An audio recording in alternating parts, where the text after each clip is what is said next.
اعوذ باللہ من الشیطان الرجیم بسم اللہ الرحمن الرحیم۔ پل صراط دوستو، پل صراط جہنم کے اوپر بنا ہوا ایک ایسا پل ہے جسے آخرت کے روز اگر آپ نے پار کر لیا تو آپ کو جنت حاصل ہو جائے گی۔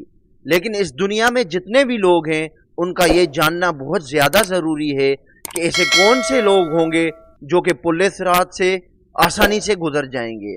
ایسے کون سے خوبیاں ایک انسان کے پاس ہونی چاہیے کہ وہ آخرت کے روز اس عظیم اور کٹھن امتحان میں سرخرو ہو سکیں۔ دوستو، قیامت کے روز جب ہر چیز ختم ہو جائے گی، ہر چیز فنا ہو جائے گی تو ہمیں دوبارہ زندہ کیا جائے گا۔ میدان حشر میں ایک طویل خاموشی کے بعد ہمارا حساب کتاب شروع ہوگا۔ آپ نے پوری زندگی جیسے بھی کام کیے ہوں گے، چاہے وہ اچھے ہوں یا برے ہوں، ان کے مطابق آپ کے اعمال کا وزن کیا جائے گا، اور اس مرحلے کے بعد آپ کو پل صراط سے گزرنے کا حکم دیا جائے گا، جس کے بالکل نیچے جہنم ہوگی، اور اس کی تپش اتنی زیادہ ہوگی دوستو کہ ایک عام انسان اس کا اندازہ بھی نہیں لگا سکتا۔ دوستو، ذرا اس پل کے بارے میں تصور کیجئے کہ جو جہنم کے اوپر بنایا گیا ہے، جو تلوار سے زیادہ تیز اور بال سے زیادہ باریک ہے، اس پر وہی ثابت قدم اور نجات پائے گا جو اس دنیا میں صراط مستقیم پر ثابت قدم رہا، اور جو دنیا میں سیدھے راستے سے پھرا اور اپنی پیٹھ پر نافرمانیوں اور گناہوں کا بوجھ ڈالا تو وہ پہلے قدم ہی پل صراط سے پھسل کر گر جائے گا۔ دوستو، پل صراط کی اتنی دہشت کے باوجود بھی اس پر کچھ لوگ بجلی کی تیزی کی طرح، اور کچھ لوگ درمیانی رفتار سے، اور کچھ لوگ آہستہ آہستہ گزریں گے۔ ان کا اس طرح سے گزرنا ان کے اعمال کی وجہ سے ہوگا۔ دوستو، یہ پل 7 مراحل پر مشتمل ہوگا، اور ان 7 مراحل میں آپ سے 7 سوال کیے جائیں گے، اور اگر آپ ان کا صحیح جواب دیں گے تو آپ کو جنت نصیب ہو جائے گی۔ اگر اس پل کی صفات کی بات کی جائے تو یہ بال سے زیادہ باریک ہوگا، تلوار سے زیادہ تیز ہوگا، اور بہت زیادہ تاریک اندھیرے میں ہوگا، اور اس پل کے بالکل نیچے جہنم کی گہرائی ہوگی، جہاں پر بہت تیز آگ بھڑک رہی ہوگی، اور یہاں سے لوگوں کے چیخنے کی آوازیں آ رہی ہوں گی۔ پل پار کرتے وقت ہر کسی کے اعمال اس کی کمر پر ہوں گے، اور جن کے گناہوں کا وزن زیادہ ہوگا ان کی رفتار پل پر کم ہو جائے گی۔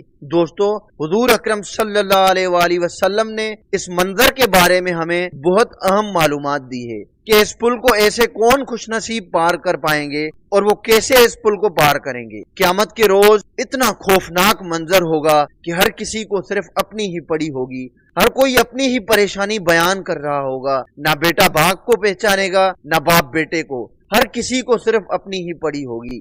دوستو، پورے وقت لوگوں کی مختلف رفتار ہوگی، کچھ لوگ پلک چھپکتے ہی گزر جائیں گے، جبکہ کچھ لوگ بجلی کی رفتار سے پل کو عبور کریں گے، کچھ ہوا کی رفتار سے، جبکہ کچھ تیز گھوڑوں کی طرح، کچھ لوگ آہستہ آہستہ، جبکہ کچھ لوگ ایسے بھی ہوں گے جنہیں جہنم میں ڈال دیا جائے گا۔ اب ہم اس پل کو کس رفتار سے عبور کر پائیں گے، اس کا انحصار ہماری آج کی زندگی پر کرتا ہے، جبکہ ایسا بھی بیان کیا گیا ہے کہ کچھ مومنین میں سے اتنی تیز روشنی نکل رہی ہوگی کہ جہنم کی آگ تڑپ کر کہے گی کہ جلدی سے پل عبور کر لو۔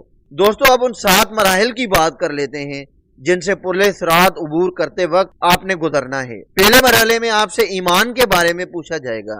اگر آپ کا اسلام پر اور اللہ تعالیٰ پر ایمان مضبوط ہوا تو آپ گزر جائیں گے۔ اللہ اکبر، اللہ اکبر۔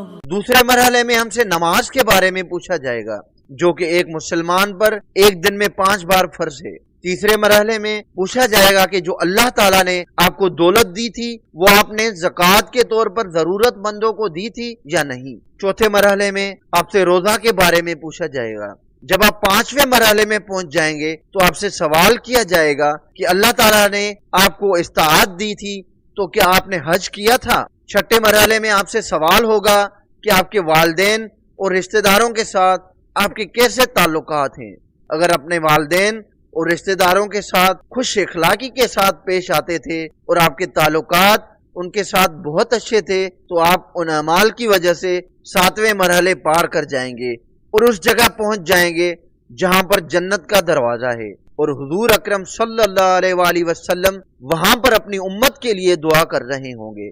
تو آج کی ویڈیو میں اتنا ہی ناظرین، امید ہے یہ ویڈیو آپ کو پسند آئی ہوگی۔ دوستو اگر ویڈیو پسند آئی ہو تو ویڈیو کو لائک کریں اور اس چینل کو سبسکرائب کریں تاکہ مزید ایسی ویڈیو آپ تک پہنچا سکیں، تاکہ آپ کا اور ہمارا ایمان تر و تازہ ہو جائے اور ہمارے دلوں میں خوف خدا آ جائے۔ اللہ پاک ہم سب کو حضور اکرم صلی اللہ علیہ وآلہ وسلم کی سنت پہ چلنے کی توفیق عطا فرمائے اور ہم سب کے گناہ معاف فرمائے، آمین۔